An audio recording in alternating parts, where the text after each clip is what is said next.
అవకాశం ఇచ్చినా, సేవకులు ఎంత బలపరిచినా లోబడక తల వంచక నష్టపోతూ ఉంటారు.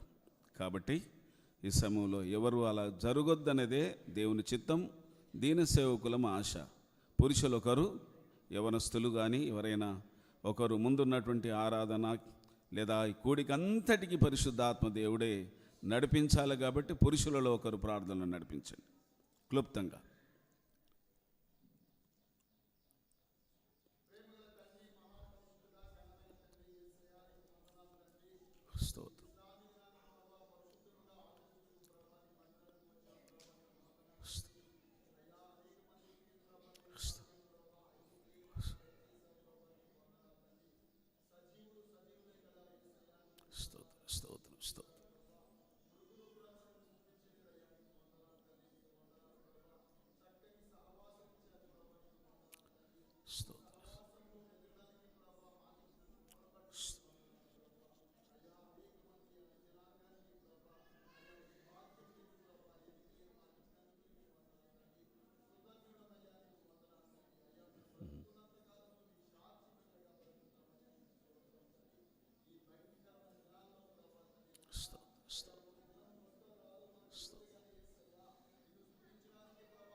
స్తోత్రం స్తోత్రం స్తోత్రం స్తోత్రం. తండ్రి తండ్రి తండ్రి నీ పాదాలకుంద, నీ పాదాలకుంద.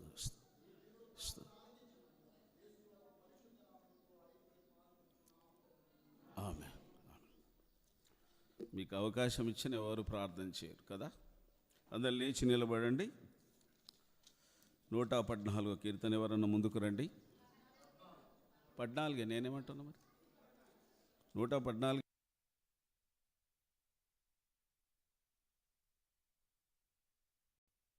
మర్చిపోయాను. 14 కరెక్ట్.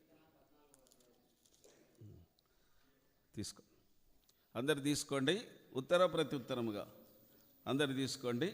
7 వచనాలు మాత్రం ఉన్నాయి. 6 వచనాలు కలిసి చదువుదాం. 7వ వచనం అందరం కలిసి చదువుదాం. దేవుడు లేడని బుద్ధిహీనులు తమ హృదయములలో అనుకొందురు. వారు చెడిపోయిన వారు అసహ్య కార్యములు చేయుదురు. మేలు చేయువాడు ఒకడునూ లేడు.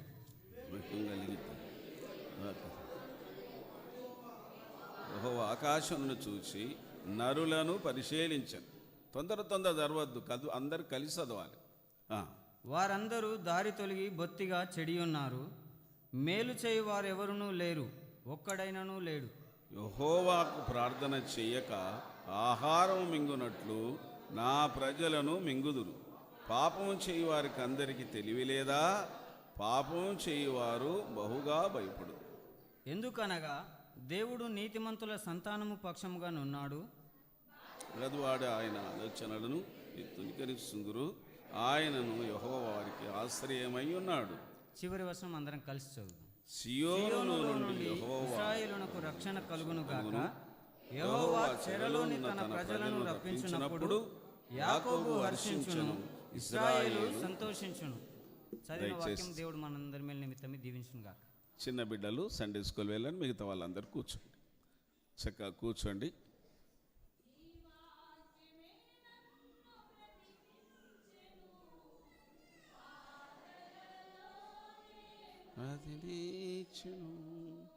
నీ వాక్యం బ్రతికించెను.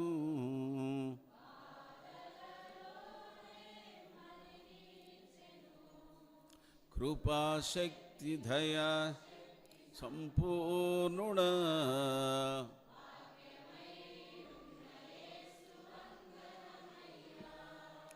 కృపాశక్తి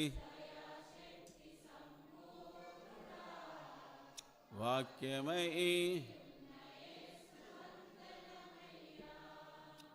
నీ వాక్యమే నన్ను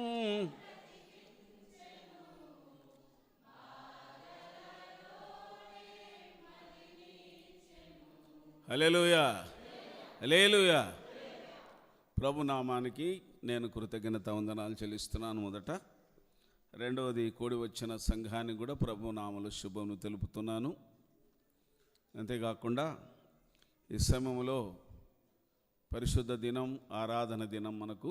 ఈ దినము మనమే కాదు, దేవాది దేవుణ్ణి మన ఆసియా ఖండములో లేదా దేవుణ్ణి స్తుతించే ఈ దినము కోట్ల కొలది ప్రజలు పరిశుద్ధ దేవుని ఆరాధిస్తూ ఉంటారు. అది మానవుని యొక్క ఉద్దేశం కాదు. మీరు మొదటి దినమున పరిశుద్ధ సంఘముగా కూడవలెను.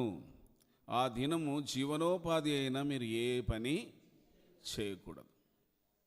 లేవియా కాండం 23:7 మనం చూస్తూ ఉంటాం అనేకసార్లు. మొదటి దినమున మీరు పరిశుద్ధ సంఘముగా కూడాలి. మొదటి దినం అంటే ఆది, మనందరికీ తెలుసు. కాబట్టి ఈ దినం పరిశుద్ధులందరూ యేసు రక్తంలో కడగబడి విమోచింపబడిన వాళ్ళందరూ కూడా దేవుని మందిరములో కూడి ప్రార్థన చేసుకోవాలి. అనగా దేవుని సహాయమును కోరుకొని దేవుని కృపతో బ్రతకడానికి ఆశించాలి. దేవుని వాక్యానుసారంగా బ్రతకడానికి, అనగా ఆయన మాట ప్రకారం బ్రతకడానికి సిద్ధపడాలి. అది మనకు ఆ సిద్ధపాటు అనేది లోకంలో బ్రతకడానికి వీలు పడుతుంది. ఒకరోజు ఈ సిద్ధపాటు అనేది దేవుని రాజ్యంలో చేరడానికి వీలు పడుతుంది కదా. అనుదినం మనము మరి అన్నిటి కొరకు సిద్ధపడుతూ ఉంటాం. ఉదయకాలం లేవగానే శరీరరీతిగా సిద్ధపడతాం. అదైన తర్వాత భోజనానికి సిద్ధపడతాం. అదైన తర్వాత పనికి సిద్ధపడతాం. కాబట్టి ఈ విధంగా ఒక్కొక్కటి అన్నిటికి సిద్ధపాటు ఉంటుంది. కానీ దేవుని సన్నిధిలో చేరడానికి అనేకులకి సిద్ధపాటు లేనందున పరిస్థితులు ఇక్కడే నష్టపోతారు ఇటువంటి వాళ్ళు. అందుకే ఈ లోకానికే పనికిరారు, లోకంలో బ్రతకడానికే పనికిరారు, పరలోక రాజ్యానికి అసలే చేరరు. ఎందుకంటే పరిశుద్ధత లేకుండా ఎవరు పరలోక రాజ్యం చేరరు. పరిశుద్ధులు అక్కడ చేరతారు. ఎందుకంటే నేను పరిశుద్ధుణ్ణి, మీరు పరిశుద్ధులై ఉండాలి. ఎందుకు ఈ మాట చెప్తున్నానంటే ఈ 14వ కీర్తన 1వ వచనం, దేవుడు లేడని బుద్ధిహీనులు అనుకొందరు, వారు చెడిపోయిన వారు చేయుదురు. ఇది అన్నమాట. నేను ఆ మొదటి మాటలు ఎందుకు చెప్పానంటే ఇటువంటి వాళ్ళు, దేవుడు లేడు, ఎక్కడున్నాడు దేవుడు, ఆయన మాట ఎందుకు వినాలి, ఉన్నాడా, ఉంటే వింటాం, రమ్మన్. కాబట్టి ఇటువంటి వాళ్ళట బుద్ధి లేని వాళ్ళట నా మాట వినొద్దు. దేవుడు లేడని బుద్ధిహీనులు తమ హృదయంలో అనుకుంటారు, వారు చెడిపోయిన వారు అసహ్య కార్యములు చేస్తారు. వీళ్ళు ఎటువంటి వాళ్ళట, చెడిపోయి అసహ్య కార్యాలు చేస్తారు, మంచి కార్యాలు చేయరు. మీరు ఇప్పటికి కూడా మీరు చూడండి, మంచి కార్యాల కొరకు మనుషులు ముందుకు రారు. చెడు కార్యాల కొరకు, చెడగొట్టడానికి కొరకు, పాడు చేయడానికి కొరకు, ఇటువంటి దానికి చాలామంది తయారవుతూ ఉంటారు. కానీ మంచి కార్యాల కొరకు యేసు రక్తంలో కడగబడినటువంటి విషయంలో, అందుకే దేవుడు ఏమన్నాడు ఎరికేనా, నువ్వు మంచి విషయంలో ఆసక్తి కలిగి ఉంటే నీకు హాని చేస్తాడు. కానీ మంచి విషయానికి ఆసక్తి ఉండదు, ఏదానికి ఆసక్తి ఉంటుందట. వీళ్ళు చెడిపోయిన వాళ్ళు అంటే దేవుడు అనేది భయం లేదన్నమాట. దేవుడే లేడంటారు. వీళ్ళని ఏమన్నాడంటే దేవుడు బుద్ధిహీనుడు అన్నాడు. వీళ్ళు చెడిపోయిన కార్యాలు చేస్తారు. తర్వాత అంతేకాదు అసహ్య కార్యాలు చేస్తారట. చెడిపోయిన కార్యాలు కదా, అన్ని చెడ్డ కార్యాలు చేస్తారు, అసహ్యమైన కార్యాలు. మనుషులు వీళ్ళ పనులు చూస్తే, వీళ్ళ కార్యాలు చూస్తే ఇతరులు ఏం చేస్తారంటే ఛీ అంటారు, అసహించుకుంటారు. చెడిపోయిన వారు, అసహ్య కార్యాలు చేయువారు, మేలు చేయువాడు. ఎంత బాధకరం ఇది. మేలు చేయాలన్నా కీడు చేయాలన్నా? ఇంత చక్కగా దేవుడు మనతో మాట్లాడినప్పుడు క్షణాల మీద మనిషి బాగుపడాలి, క్షణాల మీద దిద్దుకోవాలి, క్షణాల మీద సరిదిద్దుకోవాలి. ఇది బతుకు, ఇది దేవుని బిడ్డలకు ఉండే లక్షణాలు. బతుకంతా చెప్పించుకున్న కొందరికి మార్పు అసలే ఉండదు, ఆ గుణమే మారదు. అందుకే ఇశ్రాయేల్ ప్రజలు 10 అద్భుతాలు చూసిన ఐగుప్తు దేశంలో, వాళ్ళ పట్ల దేవుడు చేసిన మేలు చూసిన దేవుని మీద తిరుగుబాటు చేశారు, సేవకుని మీద తిరుగుబాటు చేశారు. ఎవరెవరి మీద? దేవుని మీద తిరుగుబాటు చేశారు, సేవకుని మీద తిరుగుబాటు చేశారు. వీళ్ళు ఏడికి పోయినరు? అందరు అరణ్యంలోనే. అందుకే ఈ సొంటోళ్ళంతా ఈ లోకంలోనే రాలిపోతారు. దేవుని రాజ్యం కళ్ళతో కూడా వద్దు మనకిది. ఇంత చక్కగా దేవుడు మనతో మాట్లాడుతున్నప్పుడు మళ్ళీ ఇంకేంటంట, 2వ వచనానికి వద్దామా? వివేకము కలిగి అని దేవుని మనసు ఇది. హల్లెలూయా! దేవుని మనసు ఏంటి? ఇటువంటి బుద్ధిహీనమైన పనులు మాని, ఈ చెడిపోయిన చెడ్డ కార్యాలను మాని ఏం చేయాలంట కదా? వివేకము కలిగి. ఏం కలిగి? వివేకము కలిగి, చురుకుతనము కలిగి. చురుకుతనం ఉండాలి మనకు భక్తిలో. అందుకే ఊరికేనే చెప్పాడు యేసయ్య, మీరు పాముల వలె వివేకము కలిగి ఉండండి, పావురాల వలె మీరు నిష్కపటులై ఉండాలి. కపటం లేని వారికి ఉండాలి. కపటం ఉండొద్దు. లోపలోటి పైకోటి, లోపలోటి పైకోటి, ఇది కపటం కదా. అందుకే ఎట్లుండాలి? మీరు పావురాల్లాగా ఉండాలి. పాముకు వివేకం కలిగి ఉండాలంటాడు. అందుకే ఇటువంటి వివేకము కలిగి దేవుణ్ణి వెదుకువారు కలరేమో అని చూసి పరిశీలన చేస్తుండట. ఇటువంటి వాళ్ళని చూస్తాడు. చూద్దాం, వీళ్ళు వివేకం కలిగి, సురుకుతనం కలిగి మంచి కార్యాలు చేస్తారేమో, మంచి కార్యం కొరకు సిద్ధపడతారేమో అని చూస్తాడట దేవుడు. చూసినప్పుడు వీళ్ళు చెడిపోయిన కార్యాలు చేయడం, చెడ్డ కార్యాలు చేయడం, తప్పుడు పనులు చేయడం, తప్పుడు ఆలోచనలు చేయడం ఏం చేస్తాడు? వద్దు మనకు. ఎంత చక్కని మాట! మన ఆరాధన భాగమే వివేకము కలిగి దేవుణ్ణి వెదికేవారు కావాలి. వివేకం. అందుకే దావీదు అంటాడు 101 కీర్తనలో, నువ్వు ఎప్పుడు వస్తావు ప్రభువా నా ఇంట్లో? నేను ఎట్లనట? వివేకము కలిగి బ్రతుకుతాడట. ఎట్లా అంటాడు ఆయన? నేను చదువుతున్నాను చూడండి ఒకసారి. 101 కీర్తన 101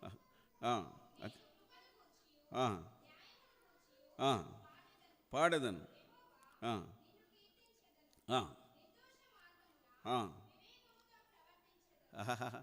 ఎట్లనట? నిర్దోష మార్గమున వివేకముతో, దోషము లేని మార్గంలో చురుకుతనంగా ఉండాలి మనం. ఎట్లుండాలి?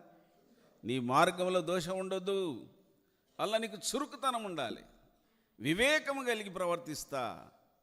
ఇది దేవుడు చూస్తున్నాడు, ఇది మనం సంపాదించాలి. ఈ 2వ వచనం ప్రకారంగా అన్ని చదవను, మీకు తెలుసు. ఎప్పుడైనా నేను కీర్తన భాగాన్ని 2-3 వచనాలు ధ్యానం చేసి ఆరాధనకి వెళ్ళిపోతాం. అందుకే దీని విషయంలో దేవుడు అన్నాడు, ఇటువంటి వివేకం కలిగి ఉండాలి, కానీ మొదట వచ్చిన ప్రకారం ఉండొద్దు. ఎప్పుడు కూడా దేవుడు లేడన్నట్టు బుద్ధిహీనమైన పనులు చేసుకొని, చెడిపోయిన పనులు చేసుకొని పాడు కావద్దు. దైవికంగా మనం, దేవుడేమో మనల్ని ఇసొంటోళ్ళ కొరకు ఎదుగుతున్నారు. నన్ను ఎవరైతే వివేకం కలిగి, చురుకుతనం కలిగి ఎవరు నన్ను ఎదుగుతారో నేను వాళ్ళ కొరకు చూస్తున్నాను అంటాడు కదా. అయితే ఎప్పుడైతే ఇది ఉండదో మనకు, 3వ వచనం, వారందరూ దారి తొలగి బొత్తిగా చెడి ఉన్నారు, మేలు చేయి వారు ఎవరూనూ లేరు, ఒక్కడైనను. ఎంత బాధకరం! ఇటువంటి వాళ్ళందరూ దారి తప్పిపోతారట. వీళ్ళకు మేలు చేసేది ఉండదు కదా. వీళ్ళందరూ దారి తప్పి ఏం చేస్తారట? బొత్తిగా చెడిపోతారట. మేలు చేయవారు లేరు, ఒకడైన లేడు. యెహోవాకు ప్రార్థన చేయక ఆహారం రింగునట్లు నా ప్రజలను మింగుచున్నారు. పాపం చేయి వారికి అందరికీ తెలివి లేదా? ఏం లేదా? ఇప్పుడు తప్పు చేసే వాళ్ళకి తెలివి లేదా? ఒకవేళ ఎవరైనా పొరపాటు చేశారనుకోండి మీ ముందట, ఏం తెలివి లేదా అన్నాం అనుకో, ఉంటావా నువ్వాడా? ఉంటావా? సేవకుడన్నా ఉంటారా వీళ్ళు? నన్ను ఇట్లా అన్నాడు అయ్యగారు, ఇంకా నేను గుళ్ళి అడుగు పెడతాను, ఆయనతో మాట్లాడతాను. దేవుడేమంటున్నాడు ఇడా? చెప్పండి. దేవుడేమంటాడు? తప్పు చేయడానికి తెలియలేదా? ఎంత చక్కని తండ్రి! అప్పుడప్పుడు కూడా తల్లిదండ్రులు అంటారు, మీకు తెలుసు, ఏమరా బుద్ధి లేదా, ఏమ్మా తెలివి లేదా అంటారా అన్నారా? చెప్పండి. మీ పిల్లలు మన తల్లిదండ్రులు మనల్ని అనలేరా? దేవుడు కూడా ఎంత చక్కని దేవుడు. అందుకే పగవాడు ఏం చేస్తాడట, లెక్కలేని ముద్దులు పెడతారట. ఓహో, ఈ ముద్దులు పెట్టిన కొద్ది మురిసిపోతాం మనం. పర్వాలేదు, మీరు ఏం చేసినా పర్వాలేదు, మీరు మంచిగా గుడికేస్తే చాలు. ఏం చేసినా సరే, ఎటు పోయినా సరే, ఎటు తిరిగినా సరే ఇట్లా మెచ్చుకోవాలి. కానీ మా అయ్యగారు ఎంత మంచోడు, ఏమన్నాడు, ఎట్లా చేసినా ఏమన్నాడు, ఎటు పోయినా ఏమో, దొమ్మరు గుడిచాలకు పోయినా ఏమన్నాడు, బీరు షాపులో ఏమన్నాడు. నీచమైన బతుకులు బతికేదానికంటే ఇక్కడ అంటే బుద్ధి లేదా అంటున్నాడు దేవుడు. ఇక్కడ వద్దు, విన్నారా? దయచేసి ఇంకా అన్ని చదవలేం, ఆఖరి వచనాన్ని చూసి ముగించుకుందాం. సియోనులో నుండి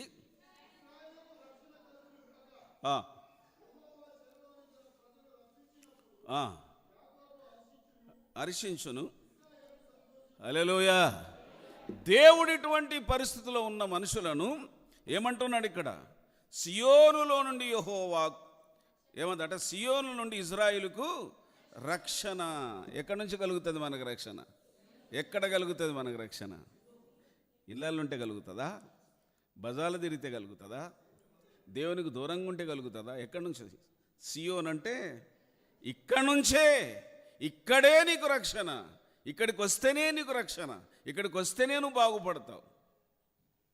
అందుకే దేవుని సన్నిధికి రావడం ద్వారానే అనేకులు బాగుపడ్డారు. ఆయన దగ్గరికి వచ్చిన గుడ్డివారు, ఆయనకు వచ్చిన చెవిటివారు, ఆయన దగ్గరికి వచ్చిన మూగవారు, ఆయన దగ్గరికి వచ్చిన 10 మంది కుష్ఠరోగులు దూరంగా ఉండి, సర్వ దేవుని కుమారుడా, దావీదు కుమారుడా, మమ్మల్ని ఒక్కసారి కరుణించని దూరంగా ఉండి కేకలేశారు కుష్ఠరోగులు. ఆయన దగ్గర రాకపోతే చెప్పండి, సమాజానికి అందరికీ దూరం ఉండేవారు ఈ కుష్టి వ్యాధి. ఆయన దగ్గరికి వచ్చారు. 12 ఏళ్ల నుంచి భయంకరమైన రక్తస్రావం కలిగినటువంటి స్త్రీ కూడా ఆయన దగ్గరికి వచ్చి, ఆయన వస్త్రం ముడితే బాగుపడతా చెప్పుకునే, నాకు ఏ విధంగా చెప్పుకోవాలి రోగం అనుకొని ఆయన వస్త్రం ఆయన దగ్గరికి వచ్చి ముట్టింది, బాగుపడ్డది. ఆయన దగ్గరికి వస్తే బాగుపడతారు, కానీ దేవుని దూరం చేసుకుంటే బాగుపడతారా? చెప్పండి. ఇక్కడే ఉంది, సియోనులో నుండి ఇజ్రాయేలుకు రక్షణ కలుగును కాక యెహోవా చెరలోని తన ప్రజలను రప్పించినప్పుడు యాకోబు హర్షించును, ఇజ్రాయేలు సంతోషించును. ఉందా? హర్షించనంటే గంతులేయాలి, ఇక్కడ హర్షించాలి. దేవుడు చెరలో నుంచి, పాపం నుంచి, దుష్టం నుంచి, మనం భయంకరమైన నీచమైన బ్రతుకులో నుంచి మనల్ని విమోచించాడు. ఏం చేయాలంటే ఇక్కడికి వచ్చి మోడపు మోకాలు పెట్టుకొని కూర్చుంటారు కొందరు. ఏదో మేము ఇక్కడికి వచ్చేలా అనవసరంగా నష్టపోతే మీ దేవుని నమ్ముకుని. హర్షించాలంటాడు ఇక్కడ, సంతోషించాలట. హల్లెలూయా. ఎట్లుండాలి? ఇక్కడికి వస్తాను సంతోషంగా రావాలి, ఆనందంగా రావాలి, చప్పట్లు కొట్టి దేవుని స్తుతించాలి, గణపరచాలి. పీనుకాడ కూర్చున్నట్టు కదా, ఎవరో కొట్లాడుకొని వచ్చినట్టు. ఎవరు చెప్పారు? ఏముంది ఇక్కడ వాక్యం? ఏముంది చెప్పారు? సంతోషించాలి, హర్షించాలి, ఆనందించాలి. అనేక మీరు టీవీలన్నా కొన్నిసార్లు చూడండి, ఎంత సంతోషంగా అయితే ఇట్లా చప్పట్లు ఎట్లా కొడతారు, మీదికి చేతులు ఎత్తి కొడతారు అందరూ. బైబిల్ మిషన్ వాళ్ళని చూడండి ఒకసారి, గుత్తి వాళ్ళని చూడండి ఒకసారి. అనేక సంఘాలు ఇట్లా చేతులు ఎత్తి మీద కొడతారు. ఇప్పుడు ఈయనే కొట్టరు కొందరు ఇట్లా.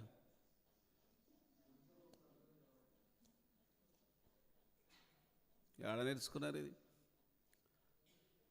అదేనా కొట్టేది? హర్షించాలి. దేవుడు చెరలో నుంచి మనల్ని విడిపించాడు, పాడు బతుకులోంచి విడిపించాడు. ఈనాడు బంగారం లాంటి బతుకులు అయ్యాయి. ఇది రాత్రి నేను మన ఒక దైవ సేవకుడు, మన పరిచయం, మా అల్లుడు గారే నడిపిస్తారు అక్కడక్కడ బల్లారాధన. ఏజ్దాస్ అయ్యా చనిపోయాడు, వాళ్ళ కొడుకున్నాడు, 2 బిడ్డలు, చక్కగా అందరూ వాడబడతారు. రాత్రి చర్చ్ యానివర్సరీకి వెళ్ళాను, నాకు వాళ్ళ పరిచయమే. ఎంత సంతోషం అక్కడ. రాత్రి ఎంతో సంతోషపడ్డారు దేవుని గణపరిచి, దేవుని మాటలు విన్న తర్వాత. రాత్రి అక్కడికి వెళ్ళాను, ఆ యొక్క చర్చ్ యానివర్సరీ కొరకు. దేవుని బిడ్డలారా గమనించండి. మంచి విద్యావంతులు, చదువుకున్న వాళ్ళు, మంచి మంచి పరిస్థితుల్లో ఉన్నటువంటి వాళ్ళు చప్పట్లు కొట్టి దేవుని ఆరాధిస్తూ ఘనపరిచారు. మనం కూడా నా మాట వినొద్దు. అప్పుడు ఈ చెరలుండి దేవుడు మనల్ని విడిపించినప్పుడు ఇజ్రాయేలు హర్షించాలి, సంతోషించాలి, ఆనందించాలంటాడు. అది చేయండి. యేసుప్రభు బిడ్డలకి ఏందట? సంతోషమే సమాధానమే, సంతోషమే సమాధానమే. ఉందా మరి? అందరు లేచి నిలబడండి. దేవుణ్ణి మనస్ఫూర్తిగా ఆరాధించవద్దు. దేవుని సన్నిధికి అలా అయితేనే మీరు సంతోషంగా ఉంటారు. లేకపోతే ఇప్పుడు ఈడికి వచ్చిన ఏడిపే, ఇంకా బయటకు పోతే ఇంకా ఏడిపే. అది వద్దు మనకు. దేవుడు ఆ దుఃఖం నుంచి, బాధల నుంచి, వేదన నుంచి, దరిద్రం నుంచి కన్నీడు తుడిచాడు. నా దగ్గరికి వచ్చిన వాళ్ళు అట్టట ఏడుచుకుంటూ వచ్చారట. పోయేటప్పుడు కన్నీరు తుడిచి పంపాడు. ఇర్మీయా గ్రంథం 31:9 ఉంటుందన్నమాట. అందరూ కూడా కళ్ళు మూసుకొని చేతులు పైకెత్తి మనస్ఫూర్తి నీకు అర్థమైతే, ఒకవేళ దేవుని మాటకు నువ్వు లోబడితే, నీకు అర్థమైతే, నీకు దేవుడు చేసిన మేలు గుర్తిస్తే, దేవుని మాటకు లోబడితే, లేకపోతే దానికి ఫలితం మీరే చూస్తారు.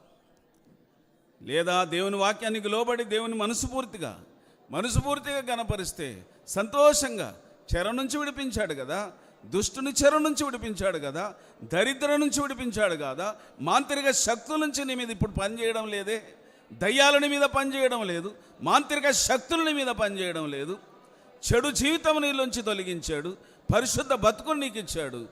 ఎంత విచారం, ఎంత భయంకరం. బుద్ధి లేని పనులు చేయకూడదట. దేవుడు లేడనుకునే వాళ్ళు అటువంటి వాళ్ళు.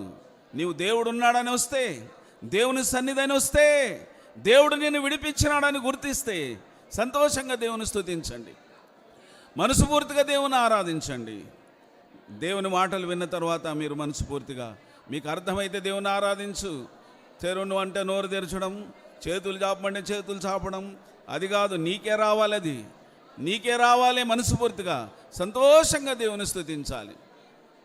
ఏడు మోకంతో మాడు మోకంతో కాదు. దయచేసి ఏదో విచారంతో రాదు.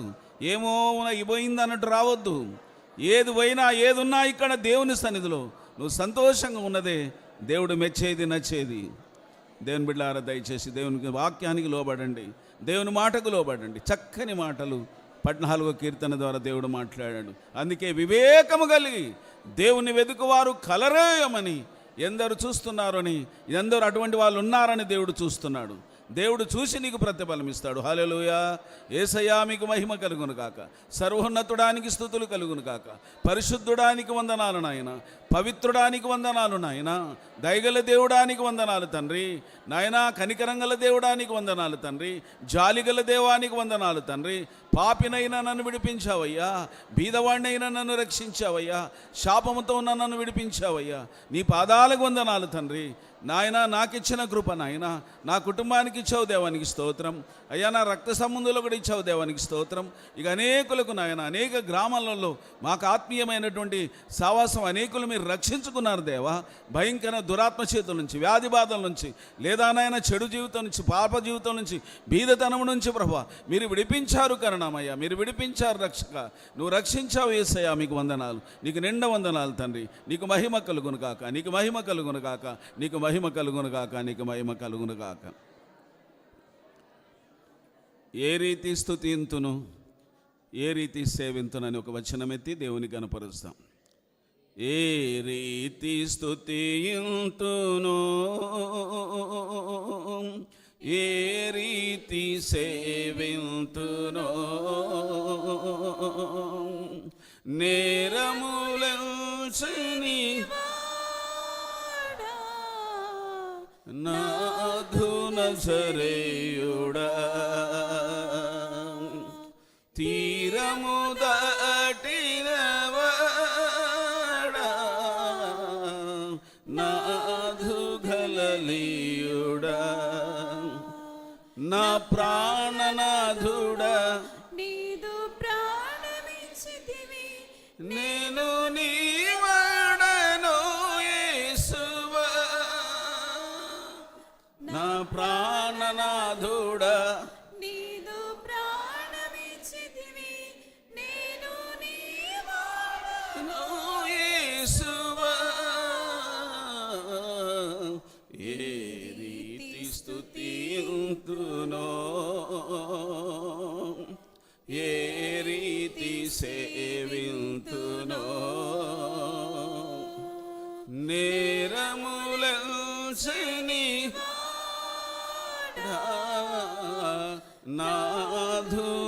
నజరేయుడా తీరము దాటిన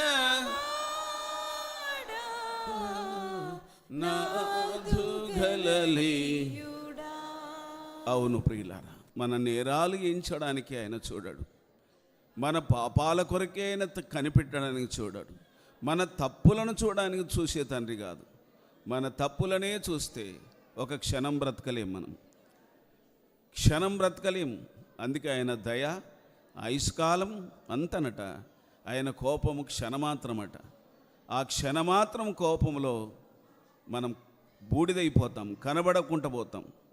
కానీ ఆ దయను, ఆయన ప్రేమను గుర్తించి దయచేసి మన నేరాలన్నీ తన పవిత్రమైన రక్తం చేత తూడ్చిపెట్టాడు. దయచేసి ఎవ్వరు కూడా నేరస్తులుగా, ఎవరు కూడా దేవునికి వ్యతిరేకస్తులుగా బతుకొద్దు సుమా. అలాగైతే నీ పాపములు నువ్వు దాచిపెట్టుకొని బ్రతికినట్టు అవుతావు. పాపములు అతిక్రమములు దాచిపెట్టిన వారు ఎన్నడూ వరదిల్లరు. అదే ఒకవేళ దాన్ని ఇడిచిపెడితే కనికరం పొందుతారన్నారు. దయచేసి ఎవ్వరు కూడా ఇటువంటి చక్కని మార్గంలో పాపముతో మోసముతో దేవునికి వ్యతిరేకమైన జీవితాలొద్దు ప్రియులారా.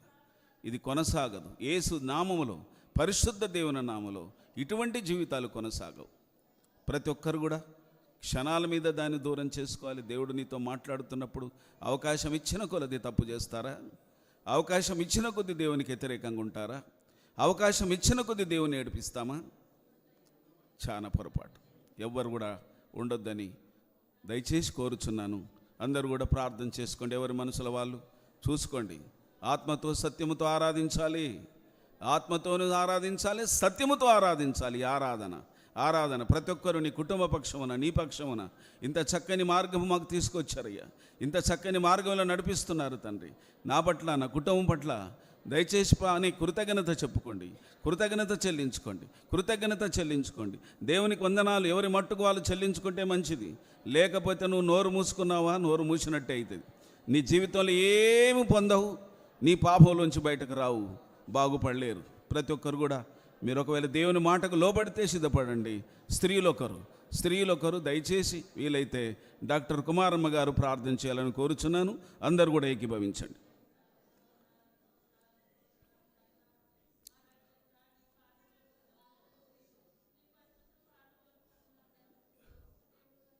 గట్టిగా చేయాల.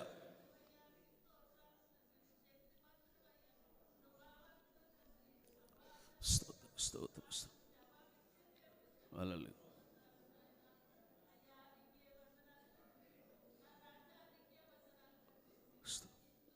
స్తోత్రం. యేసయ్యా. స్తోత్రం. యేసయ్యా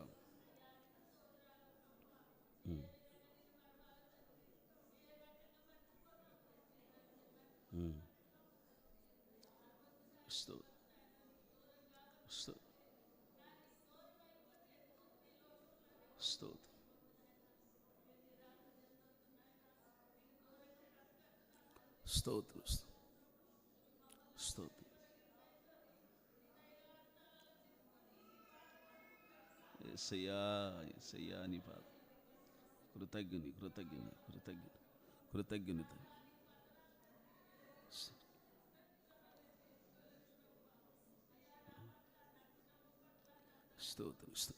స్తోత్రం. యేసయ్యా మీకు మహిమ కలుగునుగా. యేసయ్యా మీకు మహిమ. స్తోత్రం. హల్లెలూయా. స్తోత్రం. హల్లెలూయా.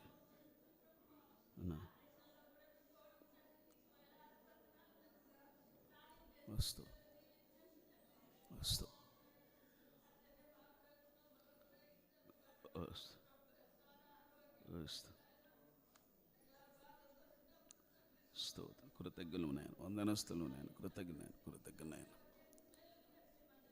స్తోత్రం. హల్లెలూయా. నా తండ్రి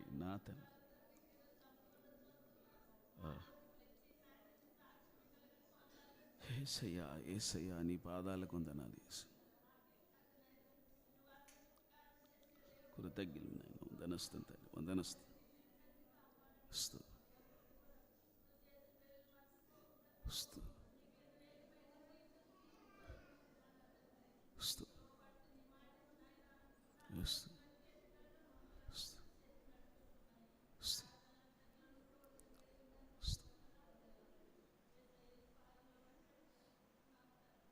ఆమేన్.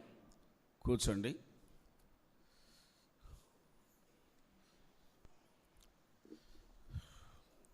దేవునికి స్తోత్రం. హల్లెలూయా, హల్లెలూయా.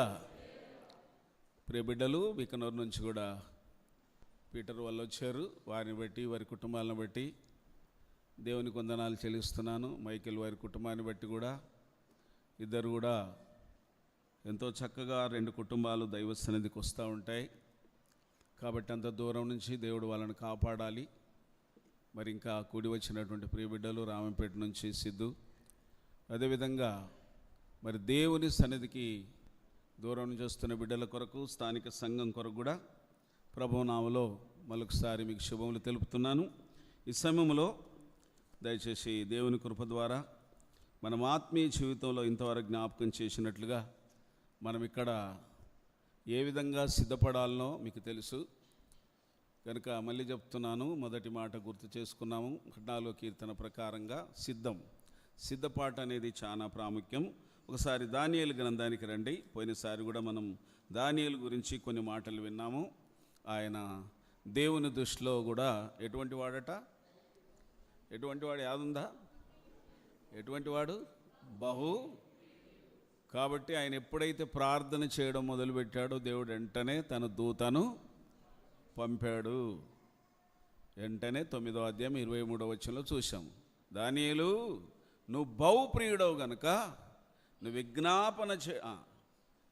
విజ్ఞాపనం చేయడం ఆరంభించగానే నేను పంపబడితిని, నువ్వు త్వరగా వెళ్ళుమని నాకు దేవుడు ఆజ్ఞాధారి చేశాడని గాబ్రియల్ అనే దూత పలుకుతున్నాడు. ఇటు చూడాలి, మీరు ఇటు చూడండి. వీడికి వచ్చి పిల్లలను చూడండి, దగ్గర ఉంచుకోండి. దేవుడు మిమ్మల్ని దీవిస్తాడు. పిల్లల్ని విడిచిపెట్టొద్దు. కాబట్టి జాగ్రత్త వినండి. వింటే బతుకుతారు, నా మాట కాదు. పిల్లలారా, మీరు వచ్చిన మాట వింటే బ్రతుకుతారట. ఎలా బ్రతుకుతారు? మేలునందుచు బ్రతుకుతారు. అది ఎప్పుడు మర్చిపోవద్దు మీరు. కాబట్టి దేవుని మాట వినండి. అట్లా దానియేలు దేవునికి బహుప్రియుడు గనుక ఆయన ప్రార్థన దేవుడు ఆలస్యం చేయలే, వెంటనే జవాబు ఇచ్చాడు. ఏంటి మరి అనేది క్లియర్గా మనం విన్నాము పోయినసారి. అన్నీ మళ్ళీ వర్ణించను. పోయినసారి కరెక్ట్గా దేవుడు ఏంటి ఆయన రూపురేఖలు బట్టా, విద్యను బట్టా, హోదాను బట్టా, దేని బట్టి ఆయన ప్రియుడు అనిపించుకున్నాడు కాదు. ఆయన దేవునికి లోబడేవాడు. అపవిత్రమైంది, దేవునికి వ్యతిరేకమైన పని చేయడు. తినడు, తాగడు, బైబిల్ చదువుతాడు. 9వ అధ్యాయం 1-2 వచనాల ప్రకారంగా. తర్వాత 6వ అధ్యాయం 10వ వచనం ప్రకారంగా రోజుకు మోకాళ్ళని ముమ్మారు ప్రార్థన చేస్తాడు. దేవుని యందు భక్తి కలిగి ఉంటాడు. తర్వాత ఈయన భక్తిహీనులతో లేదా శకనగాళ్లతో, గ్యారెడ్ విద్య గల వారితో మరి రాజు కలను భావాన్ని చెప్పలేనప్పుడు వాళ్ళతో ఈయన చనిపోవడానికి, చంపబడడానికి లేడు. ప్రార్థన చేశాడు. ప్రార్థనకు అక్కడ కూడా జవాబు పొందాడు. కలను దేవుడు బయలుపరిచాడు, కల భావాన్ని కూడా చెప్పాడు. అంటే ఈయన భక్తిహీనులతో నాశనం అయ్యేవాడు కాదు. అసూయపరుల చేతిలో కూడా నాశనం అయ్యేవాడు కాదు. 6వ అధ్యాయంలో అసూయపరులు కదా. తర్వాత 2వ అధ్యాయంలోనేమో కళ భావం చెప్పకపోతే చంపేస్తాన్నాడు. అందులో ఆయన కళను చెప్పాడు, కళ భావం చెప్పాడు. ప్రార్థన చేసి దేవుడు బయలుపరిచాడు. ఇటువంటి దాంట్లో అంటే ఈయన భక్తిహీనులతో నాశనమయ్యే భక్తి కాడు. అందుకే బుద్ధిహీనులాగా దేవుడు లేడని బ్రతికేవాడు కాదు ఈయన. అందుకే పవిత్రత ఉంది, ప్రార్థన ఉంది, అనుదినం దేవుని గ్రంథాన్ని చదువుతాడు, ప్రార్థన చేస్తాడు. భక్తిహీనులతో ఆయన నాశనం అయ్యడానికి కాదు. అందుకే దేవుడు మనలను భక్తిహీనుల చేతుల నుంచి విడిపించాడు. మనం భక్తిహీనులతో నాశనం కాకూడదు, భక్తిహీనులతో మనం పాడు కాకూడదు కదా. దేవుని బిడ్డలు ఎలా ఉండాలంటే దేవునితో ఉంటే మనకు వచ్చే కష్టాల నుంచి బాధల నుంచి దేవుడు తప్పిస్తాడు. అందుకే ఈ దినం కూడా దానియేలు గురించి ఒక చక్కని మాట విందాం.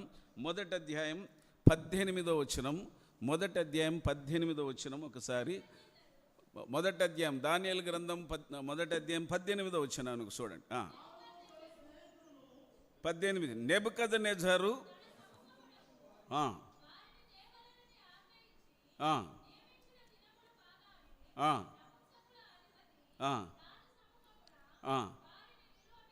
చాలు. ఇక్కడ ఏం రాయబడి ఉందంటే గమనించండి. నెబుకద్నెజర్ తన సముఖమునకు వారిని తేవలెనని ఆజ్ఞ ఇచ్చాడు. నియమించిన దినములు కాగానే నపుంసకుల అధిపతి రాజు సముఖమున వారిని నిలబెట్టాడు. నియమించిన దినాలెన్ని? 5వ వచనం చదవండి. మొదటి అధ్యాయంలోని 5వ వచనం.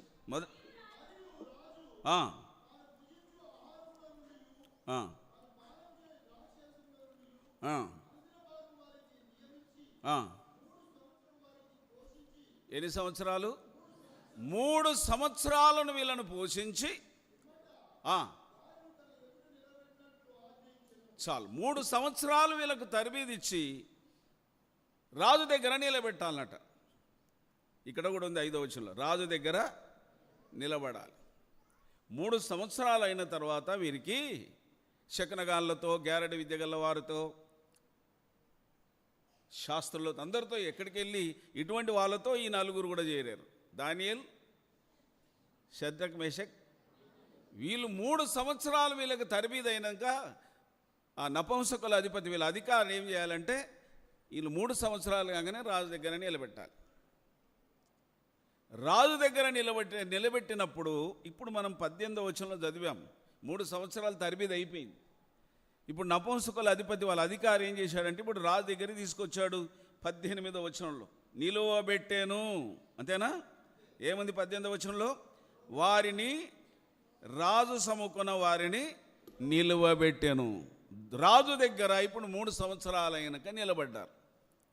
గమనించండి, మనము కూడా ఈ జీవిత యాత్రలో 70 సంవత్సరాల, అధిక బలం ఉంటే 80 సంవత్సరాల, 60 సంవత్సరాల, ఎన్ని సంవత్సరాలు దేవుడు ఉంచుతాడో మనకు తెలియదు. ఈ సంవత్సరాలంతా అయిన తర్వాత ఈ సంవత్సరాలలో ఇది నీకు తరబీదు. హల్లెలూయా. ఏసు తరబీదు ఎన్ని సంవత్సరాలు నాకు? మరి ఆ ప్రశ్న అడిగేదానికి ఎవరికి అధికారం? నేడేం జరుగుతుందో రేపేం జరుగుతుందో మీకు తెలియదు కాబట్టి మీరు జాగ్రత్తగా ఉండాలన్నాడు. ఇది మనకు తరబీదు. ఇప్పుడు మనకు కూడా ఇది తరబీదు. మనం కూడా ఇది తరబీదు పొందాలి. ఈ తరబీదు అయిన తర్వాత ఆడ నిలబడాలి మనము.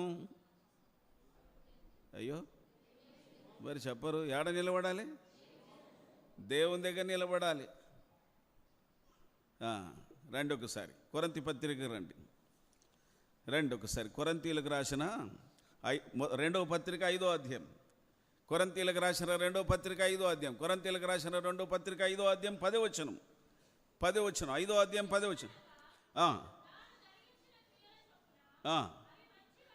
ఎందుకనగా తాను జరిగించిన క్రియలు చొప్పున అవి మంచివైనను సరే చెడ్డవైనను సరే దేహముతో శరీరముతో దేహముతో జరిగించిన వాటి ఫలమును ప్రతివాడట, ఇలా కొందరు కాదు, నేనే కాదు, మీరే కాదు, ఇంకోరు కాదు, ప్రతి వారు పొందునట్లుగా మనమందరమును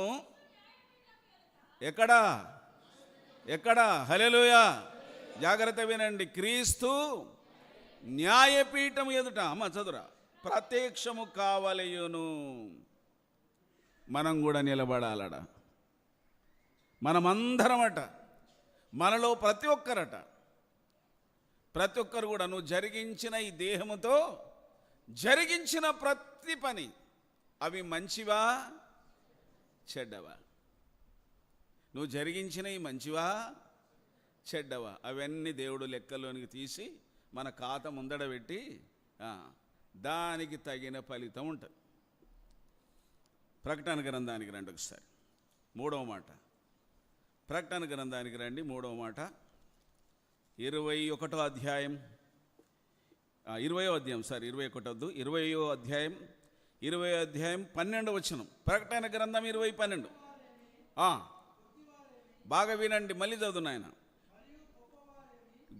మరియు గొప్పవారేమి కొద్దివారేమి మృతులైన వారందరూ ఆ సింహాసనం ఎదుట నిలవబడినుట చూచి తిని. అప్పుడు గ్రంథాలు విప్పబడెను, మరియు చూశారా, గొప్పవాళ్ళు కానీ మామూలు వ్యక్తులు కానీ, హల్లెలూయా, ఎంత గొప్పలు కానీ మామూలు వ్యక్తులు కానీ, మేము మామూలులమయ్యా, మేము బీదోలమయ్యా, మేము తప్పులు చేసినామేమయ్యా, మా అప్పటికి రేపటికి లేకపోయినందుకు, లేనందుకు దొంగతనం చేశామేమయ్యా, లేనందుకు తప్పు చేశానేమయ్యా, అయ్యా లేక దొంగతనం చేశానయ్యా, లేక తప్పు చేశానయ్యా, లేక మందిళ్ళలో తిన్నానయ్యా, లేక మందిళ్ళు దోషినయ్యా అంటే ఒప్పుకోడు. ఒకవేళ ఉన్నవాడు నేనున్నవాని కదా, ధనవంతుని కదా, మెప్పించుకుంటా లంచం కడతాడా అయ్యగారికి లేదా దేవునికి? ఏమన్నాడు ఇక్కడ? మరియు గొప్పవారేమి కొద్దివారేమి మృతులైన వాళ్ళందరూ ఎవరట? ఈ లోకం విడిచి చనిపోయి మనము లేచి దేవుని దగ్గర అందరూ మృతులైన వారందరట. ఏమన్నాడు అక్కడ? మృతులైన వారందరూ ఆ సింహాసనం ఎదుట నిలబడుట చూచి తిని. అందరం నిలబడాలట మనం కూడా. హల్లెలూయా. అందరం, మనోళ్ళు కూడా చెప్తారు, మనం చేసిన పాపం ఒకరోజు గుడవాలి, అనుభవించాలి, చేసిన పాపం ఒకరోజు అనుభవించాలి బాబా అని అందరు చెప్తూ ఉంటారు. చూడండి దైవ గ్రంథం. వాళ్ళు ఇంకా తెలియక నష్టపోతున్నారు. మన తోటి వాళ్ళే, మనకంటే మన పెద్దవాళ్ళు చిన్నవాళ్ళు ఉన్నారు, మన వాళ్ళే వాళ్ళు. మనం బతిలాడి వాళ్ళ కొరకు ప్రార్థన చేస్తూ ఉంటాం. కానీ ఇక్కడ దేవుడు అన్నీ మనకు ఇంత స్పష్టంగా చెప్పిన తర్వాత, ఇదంతా స్పష్టంగా అర్థమైన తర్వాత, తప్పు చేశామా, దేవుని మాట వినకుండా అదే పాడు బతుకులు ఉన్నామా, ఇక్కడ ఏమంటాడు అప్పుడట? అందరం దేవుని న్యాయ సింహాసనం దగ్గర నిలబడాలి. మృతులైన వారు అంటే చనిపోయి లోకం విడిచి అక్కడ నిలబడాలి. నిలబడ్డప్పుడట గ్రంథాలు విప్పబడతాయట. ఏమి విప్పబడతాయి? గ్రంథాలు విప్పబడతాయి. విప్పబడ్డప్పుడు అక్కడ జీవ గ్రంథములు ఉంటుందా నీ పేరు? వేరే గ్రంథములు ఉంటుందా? జీవ గ్రంథములు ఉండేవారి పేరే ఎవరిదంటే పరిశుద్ధులది. ఒక్కసారి లాస్ట్ వచనం 15వ వచనం చూడండి. ఎవని పేరైనను జీవగ్రంథమందు రాయబడినట్టు కనబడని ఎడల, విన్నారా? జాగ్రత్తగా చూసుకుందాం. నేను కానీ మీరు కానీ ఎవరి పేరైతే జీవగ్రంథములో ఉండదో వారు చక్కగా అగ్నిగుండానికి పోతారట. విన్నారా?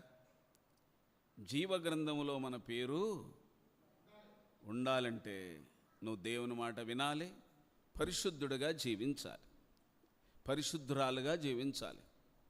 దేవుడు మనకిచ్చిన ఈ బంగారు లాంటి బతుకును ఇంత చక్కని మార్గంలోకి వచ్చిన తర్వాత కొందరు పాడుబుద్ధులు, పనికిమాలిన ఆలోచనలు, లోకానుసారమైన ఆలోచనలు కదా, దేవునికి వ్యతిరేకమైన ఆలోచనలు, సేవకునికి వ్యతిరేకమైన ఆలోచనలు. సేవకుడు మీ మేలు కోరేవాడు, మీకు దండం పెట్టి చెప్పేవాడు ఎవడు చెప్తాడయ్యా అమ్మ? ఇంత చక్కగా దేవుడు చెప్తుంటే, దేవుని మాటలు సేవకులు అందించి మిమ్మల్ని బలపరుస్తుంటే, దేవునికి మాట వినకుండా సేవకుని మీద తిరుగుబాటు చేయడానికి ప్రయత్నాలు చేస్తే బాగుపడతామా? చెప్పండి. నీ తల్లిదండ్రుల మీద తిరుగుబాటు చేస్తే బాగుంటుందా? నీ భర్త మీద తిరుగుబాటు చేస్తే బాగుంటుందా? నీ భార్యను ఎప్పుడు వేధిస్తే మంచిదా? కన్న తల్లి తర్వాత ఆమెనే నారా, సేవ చేసేది ఆమెనే. కాబట్టి చక్కగా మన బిడ్డలను ఆత్మీయంగా పెంచుకుంటే రేపు చూసేది వాళ్ళే మనలా. ఇప్పుడు మా పిల్లలు చూడండి, నేను అప్పుడప్పుడు చెప్తా ఉంటాను మా సంధ్యా స్రవంతిని గురించి. మా బిడ్డలు ఎక్కడో ఉన్నారు ఇంకో ఇంటికాడ, నేను వాళ్ళు కూడా చెప్తాను, మీ మామయ్యను మీ అత్తమ్మను మంచిగా చూడాలని. మా పిల్లలు కూడా ఇప్పుడు మమ్మల్ని ఎట్లా చూస్తారంటే, నేను అందుకే ఏమనుకోవద్దు, వరుసలు ఉన్నాయి, కోడళ్ళని పిలవడానికే బాధపడతాను నేను. ఒక కూతురులాగానే చూస్తాను నేను. వాళ్ళు మమ్మల్ని అట్లా చూస్తారు. మీకు తెలుసు అందరికీ. విన్నారా? వాళ్ళే కదా చూసేది. ఎవరు చూస్తారు? వాళ్ళే కదా చూసేది. మా బిడ్డలు చూస్తారు. పో అమ్మా, మీరు ఏనా నుండి పోనీ అంటే చూస్తారా? సిగ్గుపడాలి. గమనించండి. నేను ఒక పాస్టర్ చనిపోయిన సంగతి మీకు చెప్పిన. మత్తయి పాస్టర్. పిల్లలు లేరేమిలే, భార్య చనిపోయింది. జ్ఞాపకార్థ కొడుకుకి వెళ్ళాను మొన్న.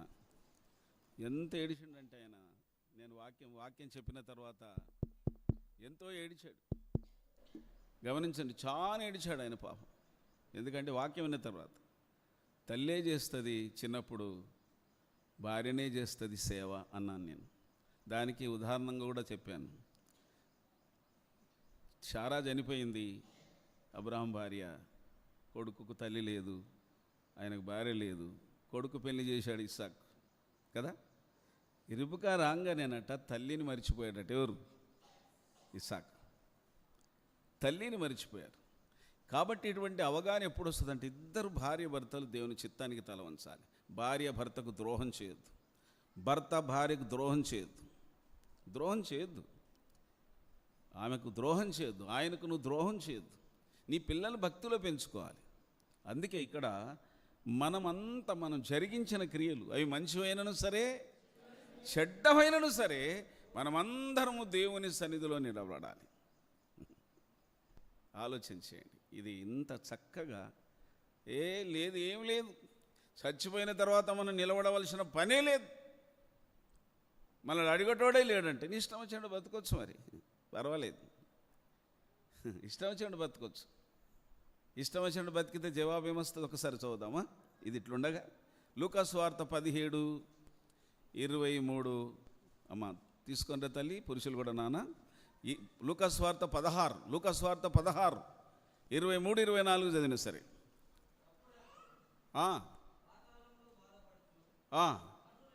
కన్నులెత్తి అబ్రహామును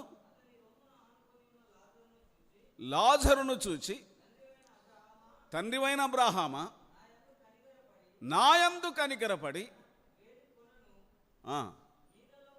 ముంచి నా నాలుకను చల్లార్చుటకు లాజరును పంపు.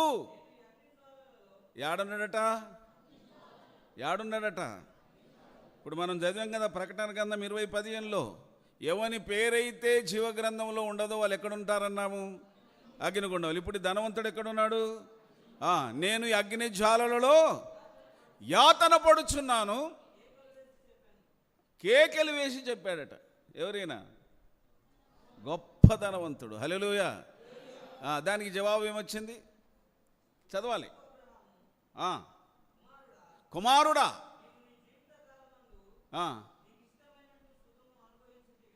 నీ జీవితకాలమంతా నీకు ఇష్టం వచ్చినట్టు సుఖం అనుభవించావు. అలాగుననే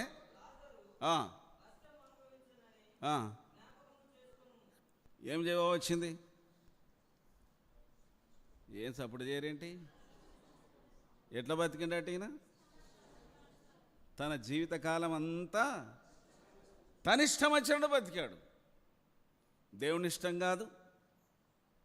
జన్మనిచ్చి రూపురేఖలిచ్చి ఆత్మనిచ్చి భూమి మీదకి పంపినా దేవుని ఇష్టం కాదు. ఎంత బలపరిచి బతిమిలాడి చెప్పిన సేవకుని మాట కూడా వెళ్ళి ఇప్పుడు పిలిచేది ఎవరిని? అయ్యో, ఎడ్డోళ్ళు లెక్క చూస్తారేంటి? అబ్రహామును తండ్రివైన ఈయన ఎవరు? ఆత్మీయ తండ్రి. ఆత్మీయ తండ్రి అబ్రహాం మన అందరికీ ఆత్మీయ తండ్రి. ఇప్పుడు ఎవరిని పిలుస్తున్నాడు? సేవకుని పిలుస్తున్నాడు. ఏమన్నాడు సేవకుడు? నీ జీవితకాలమంతా కుమారుడా, నమ్మినోడే. అబ్రహాముని తండ్రి అంటుండంటే నమ్మినోడా నమ్మనోడా? నమ్మినోడు, దేవుని నమ్మినోడు. తండ్రివైన అబ్రహాం అని పిలుస్తుండంటే అబ్రహాము సంతానమే, నమ్మినోడే. కానీ బతుకెట్లుంది? తన ఇష్టం వచ్చినట్టు బతుకున్నాడు, సుఖం అనుభవించాడట. ఇప్పుడు తండ్రివైన అబ్రహామా, నేను ఈ అగ్నిజాలను ఆతన పడుచున్నానయ్యా, కొంచెం నా ఇంటి ముందట బీదవాడుగా ఉన్న ఆ లాజరు నీ దగ్గర ఉన్నాడు పరదేశిలో, ఒక్క సుక్క నీళ్ళ కొరకు ఆ లాజరును పంపుతావంటే, నా కుమారుడా నీ జీవితకాలం అంతా నీకు ఇష్టం వచ్చిన సుఖం అనుభవించావు కదా, ఇప్పుడు అనుభవించి అగ్ని. వినారా అనేమన్నాడు ఎరికేనా? ఇక్కడి వాళ్ళు అక్కడికి రారు పాతాళానికి, అక్కడి వారు పరదేశికి. అక్కడ ఒకసారి నరకానికి వేయలేవంటే ఇక అంతే, అగ్ని ఆరదు, పురుగు చావదు. వింటున్నారా? ఇంత స్పష్టంగా దేవుడు మనతో మాట్లాడి బలపరుస్తుంటే, ఒకవేళ ఇటువంటి వాళ్ళు ఎవరైనా ఉంటే జాగ్రత్త పడండి. ఇష్టం వచ్చినట్టు బతికేవారు ఉంటే జాగ్రత్త. అగ్నిగుండం ఎప్పుడు దేవుడు ఎప్పుడు పిలుస్తాడో నీకు తెలియదు, నాకు తెలియదు. నా సంగతి నాకు తెలియదు, నీ సంగతి నీకు కూడా తెలియదు. అందుకే ఇక్కడ ఎవని పేరైతే జీవ గ్రంథమందు రాయబడినట్టు కనబడదో వాడు అగ్నిగుండములో పడవేయవలను అన్నాడు అక్కడ, మృతులైనటువంటి వారు. అందుకే అందరం దేవుని దగ్గర నిలబడాలి. దేవుని బిడ్డలారా గమనించండి. మనం అనుకుంటాం అడుగుతాడా లెక్క, నువ్వే అడుగుతావు, నేనే అడుగుతా. ఒక్కరోజు లెక్కలే అడుగుతారు కదా. చాలాసార్లు చెప్పాను, ఇది మీకు కూడా తెలుసు. ఈరోజు ఎటు పోయినవయ్యా, చెప్పకుండానే పోయినావు అంటది. ఎవరిని? పొద్దుగల చెప్పకుండానే పోయిన ఎటు పోయినావు, ఇలా ఏం చేసినావు అంటాడు ఆయన వచ్చి. ఇలా ఏం చేసినావు అంటాడు. ఎవరిని? బస్సులు ఫ్రీ,